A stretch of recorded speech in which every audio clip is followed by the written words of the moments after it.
Hi friends, good morning అందరికీ. Welcome to teddy divers flying blogs. మేము మా వీధిలో అంటే పాతరాజుపేటలో వాటర్ మొత్తం తగ్గిపోయినాక కొత్తరాజుపేటకి వెళ్ళాము. మాకు సెప్టెంబర్ 1 నుండి 9 వరకు ఉండినాయి వరదలు అనేవి. కొత్తపేటలో ఎక్కువ ఉంది కాబట్టి అక్కడ సెప్టెంబర్ 1 నుండి సెప్టెంబర్ 20 దాకా ఉండింది వాటర్ అనేది. మేము వెళ్ళినాక కూడా అక్కడ వాటర్ ఉన్నాయి, ఇక్కడ తగ్గిపోయినాయి అని చెప్పేసి మా మామ వాళ్ళు వెళ్ళున్నారు చూద్దామని చెప్పేసి. దొంగలు పడుతున్నారు అన్నారు, చుట్టుపక్కల కూడా తీసాను చూడండి. దొంగలు పడుతున్నారు అనేసరికి మా మామ వాళ్ళు వెళ్ళున్నారు. ఇంట్లోకి వెళ్ళడం కుదరట్లేదు అని చెప్పేసి వాళ్ళు రిటర్న్ అయిపోయారు. తర్వాత ఒక 2 days తర్వాత మేమని వెళ్ళాము. వాటర్ కొద్దిగా తగ్గుతాయేమో, ఎండ వస్తుంది కదా మంచిగా అనేసి వెళ్ళాము. కానీ వాటర్ అయితే తగ్గలేదు. ఉండి ఒక్కసారిగా ఎండ వస్తుంది, ఒక్కసారిగా మళ్ళీ నార్మల్గా వాన పడినట్టు అయిపోతుంది. సరే చుట్టుపక్కల అనేది మొత్తం తీసాను, కుదిరితే వెళ్దామని చెప్పేసి వెళ్ళాము దాదాపుగా దగ్గర దాకా. కానీ అక్కడ చెట్లు పడిపోయినాయి ఆ ఫ్లోటింగ్లో వాటర్ వచ్చినప్పుడు, ముళ్ళులు గుచ్చుకుంటా ఉన్నాయి అని చెప్పేసి ఇంకా ఆగిపోయి పక్కన బిల్డింగ్లో నుండి మేము వీడియో అనేది తీసాను. ఇంటిది చూపిస్తాను చూడండి. మొత్తం గలీజ్గా వచ్చేసినాయి, ఎక్కడ చెత్త మొత్తం వచ్చేసేసింది ఆ ఫ్లోటింగ్లో. అదే కాక గమ్మ డబ్బాలు అంటే చిన్న డబ్బాలు కాదు, పెద్ద పెద్దవి. అదిగోండి అక్కడ పక్కన డ్రమ్ము ఉన్నాయి చూసారా, గమ్మ డబ్బాలు డ్రమ్ముల్లో వచ్చినాయి. అట్లాగా వాళ్ళు అలా యూజ్ చేసేసారు అవి. అండ్ తర్వాత మా అత్త వాళ్ళ ఇంటి సైడ్ కూడా ఒకటి ఉండింది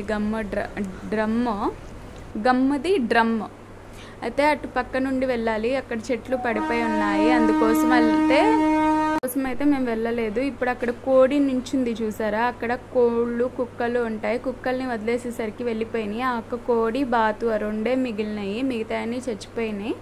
ఇంకా పక్కన ఇంటి డాబా మీద ఎక్కి మేము వీడియో అనేది తీసాము. ఇల్లు చూపిస్తా చూడండి. ఇప్పుడు అది వీడియో అనేది తీసాము. మొత్తం చూసారా ఎంత గలీజ్గా ఉందో, చెత్త మొత్తం వచ్చేసింది ఆ ఫ్లోటింగ్లో. అది మొత్తము చాలా వాసన కూడా ఎక్కువ ఉంది, అటు సైడ్ ఎక్కువ ఉండింది వాసన కూడా. అటు వెనక వైపు నుండి వెళ్ళాలన్నా కానీ కుదరలేదు, లోతు ఎక్కువ ఉంది. అటు సైడ్ కూడా ఇటు సైడ్ కూడా లోతు ఎక్కువ ఉంది, వెళ్ళడం కుదరక ఇంకా అక్కడ నుండి వచ్చేసాము. ఒక్క మెట్టు కూడా కనిపించలేదు, చూసారు కదా మీరు.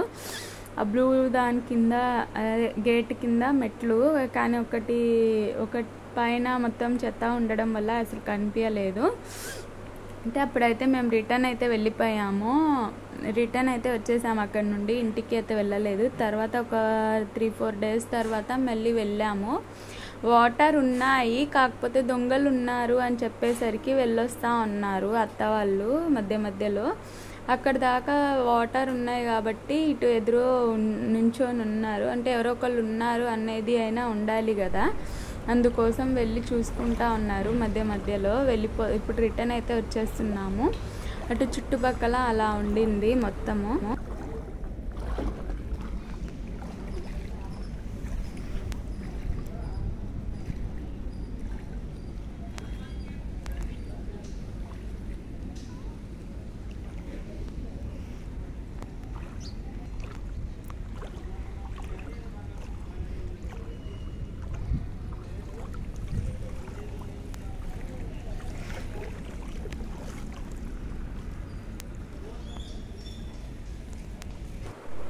ఇంకా ఇంట్లోకి అయితే వెళ్ళినాక అలా ఉండింది ఫ్రెండ్స్. ఎక్కడ మొత్తం అక్కడ పడిపోయినాయి, ఏమీ పనిచేయడం లేదు. కూలర్ కానీ, ఫ్రిడ్జ్ కానీ, వాషింగ్ మిషన్ కానీ, మిక్సీ కానీ ఏది పనిచేయడం లేదు. అసలు అయితే ఎక్కడక్కడ పడిపోయి ఉన్నాయి. ఏమీ ఇంకా రేకుల మీద నుండి వెళ్ళిపోయినాయి వాటర్ అని చెప్పేసి చెప్పున్నారు మాకు పక్కన వాళ్ళు. అయితే సరే చూసుకుందామని అప్పుడప్పుడు వెళ్ళొస్తా ఉన్నాడు మా మామయ్య కూడా. వాటర్ కొద్దిగా తగ్గినాక మా ఇంటి వైపున వాళ్ళు కొత్తగా వచ్చిన్నారు. 1 month 15 days, 1 month 20 days అట్లా అయ్యింది వచ్చి. వాళ్ళు అంతే, ఎక్కువ రోజులు కూడా కాలేదు. అది బట్టలు చూసారా ఎలా అయిపోయినాయో, తడుస్తాయేమోనని అక్కడ బెడ్ మీద వేశారు. అయినా కానీ రేకుల మీద నుండే వెళ్ళిపోయినాయి వాటర్ అనేసరికి ఫ్రీజర్ అన్నీ బెడ్ మీద పెట్టున్నారు. మొత్తం ఎక్కడక్కడ పడిపోయినాయి కింద. ఫ్రీజర్ చూసారా ఎలా పడిపోయిందో. వెయిట్ ఎక్కువ ఉన్నా కానీ ఆ వాటర్లో మొత్తం వెనక్కి తోసేసినట్టు అయిపోయినట్టుంది. మొత్తం ఎక్కడక్కడ పడిపోయినాయి. స్మెల్ అయితే విపరీతంగా ఎక్కువ ఉన్నాయి బయట సైడ్. ఇది అసలు గేట్లు కూడా క్రాస్ అయిపోయినాయి కొద్దిగా. మీకు వీడియోలో కనిపించడం లేదు, మామూలుగా చూస్తే మటుకు క్రాస్ అయిపోయింది కొద్దిగా. మొత్తం చాలా వరకు లాస్ అయిపోయారు, చాలామంది అవుతున్నారు కూడా. ఎందుకంటే వాటర్ ఉండడం వల్ల ఎవరికైనా ఇబ్బందే కదా ఫ్రెండ్స్, పనులు ఉండవు. అండ్ ఆల్మోస్ట్ ఇంట్లో వస్తువులన్నీ పాడైపోయినాయి. అన్నీ ఒక్కసారి కొనాలన్నా ఇబ్బందే కదా. ఎప్పుడో ఒకసారి మొత్తం దాచుకుంటా కొనడమే ఎవరైనా కానీ. అది మిడిల్ క్లాస్లో ఇంకా చాలా ఇబ్బంది అవుతుంది. లోవర్ మిడిల్ క్లాస్ కానీ మిడిల్ క్లాస్ కానీ చాలా ఇబ్బంది అయిపోతుంది. ఒక వస్తువు కొన్నామంటే అది ఎన్నో రోజులు కష్టపడితేనే కదా కొంటారు. చాలా వరకు ఒకేసారి అయితే కొనలేరు ఎవరైనా కానీ. ఇప్పుడు మా అత్త కొన్ని సర్దుతా ఉండింది, ఎందుకంటే తిరగడానికి కూడా స్థలం లేదు. అందువల్ల అప్పటికప్పుడు వెళ్ళి మామూలుగా కడగకుండా నార్మల్గా అయితే సదిరేసింది. మొత్తం వరకు కొద్దిగా సదురుతూ ఉండింది. ఇంకా వీడియో తీయమన్నానని తీసింది, నాకు పెట్టింది. వీడియో అనేది ఎడిటింగ్ చేస్తున్నాను ఇప్పుడు. అప్పుడైతే చేయలేదు, కొద్దిగా కరెంట్ ప్రాబ్లం ఉండడం వల్ల, నెట్స్ సరిగ్గా రాకుండా ఉండడం వల్ల అప్పుడైతే వీడియో అయితే చేయలేదు. కరెంట్ కూడా వస్తా పోతూ ఉండింది. అందుకని ఇప్పుడైతే మంచిగా ఉంది అనేసి ఇప్పుడు తీసి ఎడిటింగ్ అనేది చేస్తున్నాను. బండి కూడా చాలా వరకు మునిగిపోయింది. రేకుల మీద నుండే వెళ్ళిపోయినాయి అంటే ఇంకా బండి ఏ మూలకు వస్తుంది చెప్పండి, హైట్ వైజ్గా. ఇంకా డ్రమ్ములు చూసారు కదా, గమ్మువి అవి అన్నీ ఎక్కడికక్కడ అతుక్కుపోతూ ఉన్నాయి. డ్రమ్ములు కూడా గమ్ము మనకి కాళ్ళకి వెళ్తూ వస్తూ ఉన్నాం కదా, అందువల్ల మా అమ్మ వాళ్ళకి మొత్తం గమ్ము మొత్తం అంటుకుపోయింది కాళ్ళకి. ఎక్కడికక్కడ వాటర్ ఉన్నాయి కానీ అలాగే వెళ్ళాల్సి వచ్చింది ఆ టైంలో, దొంగలు పడుతున్నారు అనేసరికి. ఇంకా తప్పదు కదా, అయినా కాపాడుకుంటే మంచిగా చేయించుకోవడానికైనా యూజ్ అవుతాయి అనేసి వాళ్ళు వెళ్ళున్నారు. చేపియాలని చెప్పేసి అవుతుందో లేదో అనేది అడిగితే 50% ఛాన్సెసే అని చెప్పారంట. చాలా వరకు మొత్తం ఫ్రీజర్ కానీ అన్నీ, టీవీ కానీ ఫ్రీజర్ కానీ మిక్సీ కానీ వాషింగ్ మిషన్ కానీ అవుతాయి, లేదు అనేది కరెక్ట్గా చెప్పలేము అని చెప్పేశారు అన్నారు మా మామ చూపిస్తే.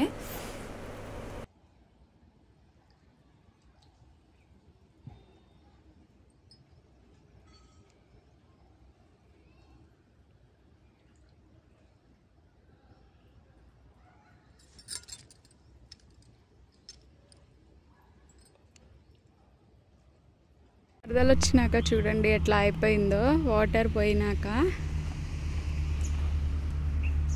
మా అత్త వాళ్ళు వచ్చారు ఇంట్లోకి, ఇంకా బట్టలన్నీ ఉతికి ఇక్కడ ఆడేసింది మా అత్తయ్య.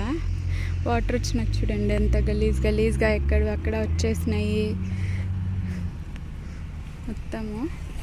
ఇక్కడ కోళ్ళు ఉండేవి, కుక్కలు కోళ్ళు. ఫ్రెండ్స్ లైక్ చేయండి, షేర్ చేయండి, సబ్స్క్రైబ్ చేసుకోండి నా ఛానల్ని. ఇప్పుడు వరకు నా ఛానల్ని ఫాలో చేసిన వాళ్ళకి, సబ్స్క్రైబ్ చేసుకున్న వాళ్ళకి, చూసే వాళ్ళకి అందరికీ థ్యాంక్స్ చెప్పుకుంటున్నాను ఫ్రెండ్స్.